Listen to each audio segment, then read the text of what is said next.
வ இன்னஹு லதன்ஸீலு ரப்பில் ஆலமீன்.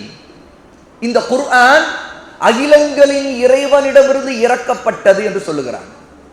அப்படி என்றால் அல்லாஹ் மேலே இருக்கிறான்.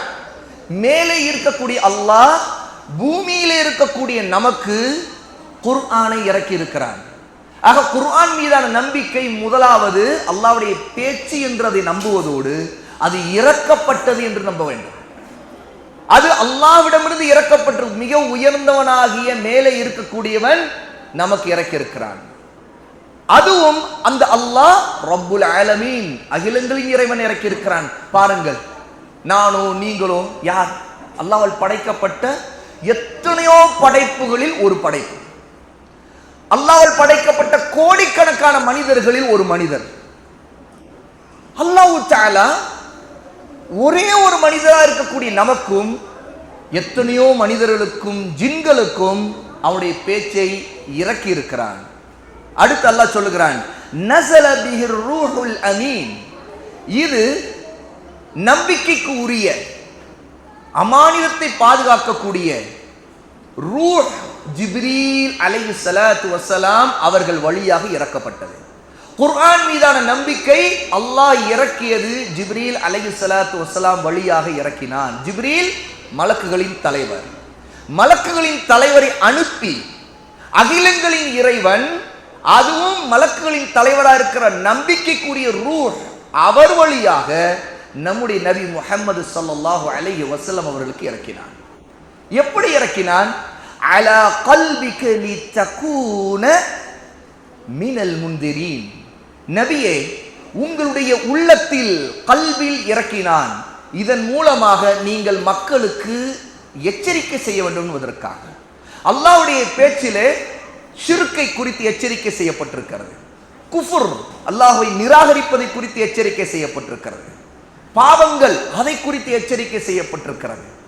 நரகம், அதை குறித்து எச்சரிக்கை செய்யப்பட்டிருக்கிறது. ஆக எதற்காக அல்லாஹ் பேச்சை இறக்கினான் என்றால், இதனுடைய நோக்கம் மக்களுக்கு எச்சரிக்கை செய்வது. ஷிர்க்கை பற்றியும் குஃபரை பற்றியும் நிஃபாக் நயவஞ்சகத்தனத்தை பற்றியும் பாவங்களை பற்றியும் நரகத்தை பற்றியும் நீங்கள் எச்சரிக்கை செய்ய வேண்டும். இந்த எல்லா மனிதர்களுக்கும் ஜின்களுக்கும் எச்சரிக்கை செய்ய வேண்டும் என்பதற்காக நபியே உங்களுக்கு இறக்கினோம் என்று சொல்லுகிறான். அடுத்து சொல்லலாம், பிலிசானின் அரபியும் முபீன். இந்த பேச்சு எந்த மொழியில இறக்கப்பட்டது? தமிழிலா அல்ல, ஆங்கிலத்திலா அல்ல, அல்லது வேறு மொழியிலா அல்ல.